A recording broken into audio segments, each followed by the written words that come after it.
Whether we're watching TV, movies, or browsing on the internet, we're all exposed to animation and we might not even realize it. One of the most tedious art mediums, animation is the process of using a collection of images to create the illusion of movement when they are shown as a sequence.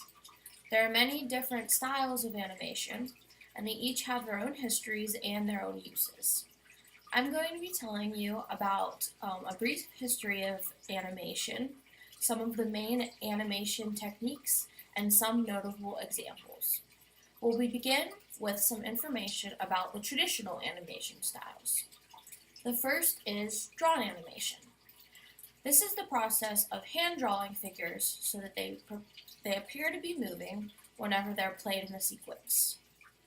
One of the first animations that was hand drawn, according to Beckerman, is Phantasmagoria. It was done in 1908, and it was an animation of a cartoon drawn straight onto a chalkboard. Later on, hand-drawn animation became more popular, and it could also be observed in feature films.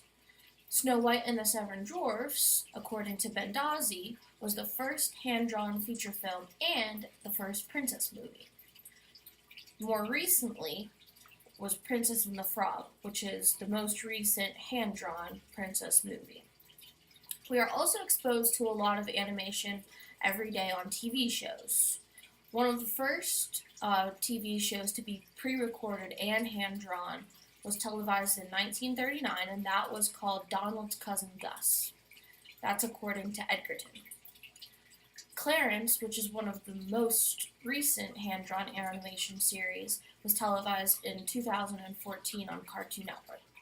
It takes about 9 months to create an entire 15-minute long episode, so you can tell that animation is a very difficult medium to work with. Now, hand-drawn animation is not the only traditional style.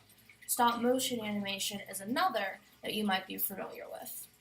Stop-motion animation is the process of using photographs of physical objects rather than drawings and playing them in a sequence in order to create the illusion of movement. One of the first, according to the Guinness World Records, was Humpty Dumpty Circus, and that was animated in 1897. They actually used toy animals to create the animation. You can also see stop motion in some feature films. The first one was in 1917. It was called El Apostol, and they used cutouts of paper and photographed them for the animation.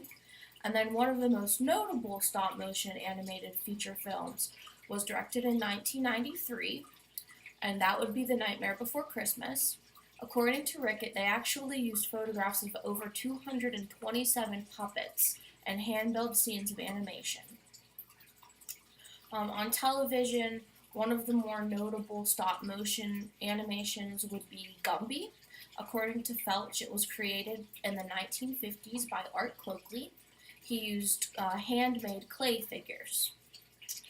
Now, although traditional animation persists, technology is on the rise and we see less and less of it every year. More so, we see digital animation, just like CGI. CGI is computer-generated imagery.